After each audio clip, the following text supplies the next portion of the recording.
Hi അസ്സാം വലൈക്കും. Welcome to my YouTube channel. ഒരു 4 മണി പലഹാരത്തിൻ്റെ റെസിപ്പി ആയിട്ടാണ് ഞാൻ വന്നിരിക്കുന്നത്. എളുപ്പം പെട്ടെന്ന് നമുക്ക് തയ്യാറാക്കാൻ പറ്റുന്ന ഒരു അടിപൊളി ടേസ്റ്റി ആയിട്ടുള്ള ഒരു ഈവനിങ് സ്നാക്സ് ആണ്. അപ്പോൾ ഇതെങ്ങനെയാണ് തയ്യാറാക്കുന്നതെന്ന് നോക്കാം. വീഡിയോയിലേക്ക് പോകാം. ഈ പലഹാരം തയ്യാറാക്കാനായിട്ട് ഞാനൊരു മിക്സിയുടെ ജാർ എടുത്തു. അതിനകത്ത് ഞാൻ 1 കപ്പ് മൈദാമാവാണ് ഇട്ട് കൊടുക്കുന്നത്. പിന്നെ 2 മുട്ട എടുത്തിട്ടുണ്ട്, അതും കൂടി ചേർത്ത് കൊടുക്കുന്നു. ഇനിയിപ്പം 3-4 ഏലക്ക ചേർക്കുന്നുണ്ട് ഒരു മണത്തിനൊക്കെ വേണ്ടി. പിന്നെ ഒരു പിഞ്ച് മഞ്ഞൾപ്പൊടി, ഒരു കളറ് വേണ്ടി മാത്രം ചേർക്കുന്നതാണ്, ഓപ്ഷനിലാണ്, വേണമെങ്കിൽ മാത്രം ചേർത്താൽ മതി. ഇനി അടുത്തത് ചേർത്ത് കൊടുക്കുന്നത് പാലാണ്. ഞാൻ 1 കപ്പ് പാലാണ് ചേർത്ത് കൊടുക്കുന്നത്. നമ്മുടെ ദോശമാവിൻ്റെയൊക്കെ പരുവമാണ് മാവിൻ്റെ പരുവം. അപ്പോൾ അതനുസരിച്ചിട്ട് ഇപ്പം പാലില്ല എങ്കിൽ വെള്ളം ചേർക്കാം, അല്ലെങ്കിൽ നമ്മുടെ പാൽപ്പൊടി നല്ലതാണ്. ഇതെല്ലാം കൂടെ ഒന്ന് മിക്സിയിലിട്ട് അടിച്ചെടുത്തിട്ട് വരാം. അപ്പോൾ ദാ നമ്മുടെ മാവ് അടിപൊളിയായിട്ട് അരച്ച് സെറ്റാക്കി എടുത്തിട്ടുണ്ട്. ഇതാണ് അതിൻ്റെ ഒരു പരുവം. കട്ടി കൂടാനും പാടില്ല, കുറയാനും പാടില്ല കേട്ടോ. ദോശ മാവിൻ്റെ പരുവാണേ. ഇനി നമുക്ക് 1 ടീസ്പൂൺ നെയ്യും കൂടെ ചേർത്ത് കൊടുക്കാം. അതിന് ശേഷം നന്നായിട്ടൊന്ന് ഇളക്കി കൊടുക്കാം. ഇനിയിപ്പോൾ അടുത്തത് നമുക്ക് ഫില്ലിംഗ് തയ്യാറാക്കാം. ഇപ്പോൾ ശർക്കര ഒന്ന് ഉരുക്കണം. അപ്പോൾ ഞാൻ ഇതിലൊരു 1/2 കപ്പ് ശർക്കര മാത്രമേ ചേർത്ത് കൊടുക്കുന്നുള്ളേ. മധുരം കൂട്ടുന്നവർക്ക് കൂട്ടിയെടുക്കാം. നമുക്കിവിടെ മധുരം നോർമലി കുറച്ച് മതി. അത് കഴിഞ്ഞിട്ടൊരു 1/2 കപ്പ് വെള്ളം ഞാൻ ചേർത്ത് കൊടുക്കുന്നുണ്ട്. എന്നിട്ടിത് നന്നായിട്ടൊന്ന് കുറുവട്ടെ. നല്ലതുപോലെ ഒന്ന് തിളച്ചിട്ടുണ്ട്. ഇനി നമുക്കിതൊന്ന് അരിച്ചെടുക്കണം. ഇപ്പോൾ ഇതാ ഞാൻ നല്ലതുപോലെ ഒന്ന് അരിച്ച് മറ്റൊരു പാനിലോട്ട് മാറ്റിയിട്ടുണ്ട്. ഇനി നമുക്കൊന്ന് തീ കത്തിച്ച് കൊടുക്കണം. അപ്പോൾ ഇത്രയും നേരവും ആ അരിക്കുന്ന ടൈമിലൊക്കെ ഞാൻ തീ ഓഫ് ചെയ്തിട്ടൊക്കെയാണ് അരിച്ചെടുത്തത് കേട്ടോ.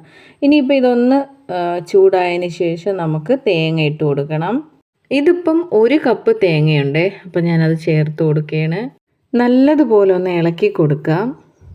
ഇനി നമുക്ക് കുറച്ച് ഏലക്കയും കൂടെ ചേർത്ത് കൊടുക്കണം. അപ്പോൾ ഞാൻ അതാ ഏലക്കയും കൂടെ ചേർത്ത് കൊടുത്ത്. അടുത്ത നമ്മുടെ ഏത്തപ്പഴം, അത് 1 ഏത്തപ്പഴമാണ് ഞാൻ എടുത്തേക്കുന്നത് കേട്ടോ. ചെറുതായിട്ടൊന്ന് അരിഞ്ഞെടുത്തിട്ട് അതും കൂടെ ചേർത്ത് കൊടുക്കണം. അപ്പോൾ ഈ തേങ്ങയും ആ ഏത്തപ്പഴവും ആ ഒരു ശർക്കരയുടെ വെള്ളം വറ്റുന്ന സമയത്ത് നല്ലതുപോലെ വെന്ത് സെറ്റായിരിക്കേ. അപ്പോൾ അതുകൊണ്ടാണ് നമ്മൾ അന്നേരം ചേർത്ത് കൊടുക്കുന്നത്. അപ്പോൾ ഇതാ നന്നായിട്ടൊന്ന് ഇളക്കി കൊടുക്കണം. ഇനി നമുക്ക് കപ്പലണ്ടി ചേർത്ത് കൊടുക്കാം. ഇതിന് പ്രത്യേകിച്ച് അളവൊന്നുമില്ല, നമ്മുടെ കയ്യിൽ കപ്പലണ്ടി ഉള്ളതനുസരിച്ച് ചേർത്താൽ മതി കേട്ടോ.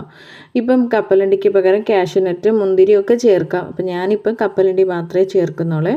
ഇനിയിപ്പോൾ ഇത് നന്നായിട്ടൊന്ന് മിക്സ് ചെയ്ത് കൊടുക്കണം. പിന്നെ ഒരു 1/4 ടീസ്പൂൺ ചെറു ജീരകമാണ് ഞാൻ ചേർത്തേക്കുന്നത്. ചെറിയ ജീരകം അതാണ് ചേർത്ത് കൊടുത്തേക്കുന്നത്. അപ്പോൾ അതിടുമ്പോൾ നല്ലൊരു ഫ്ലേവർ ആയിരിക്കും. അപ്പോൾ അതിനായിട്ടാണ് അത് ചേർത്ത് കൊടുക്കുന്നത്. ചതച്ചിട്ടിട്ടാൽ കുറച്ചും കൂടെ ബെറ്റർ ആയിരിക്കും.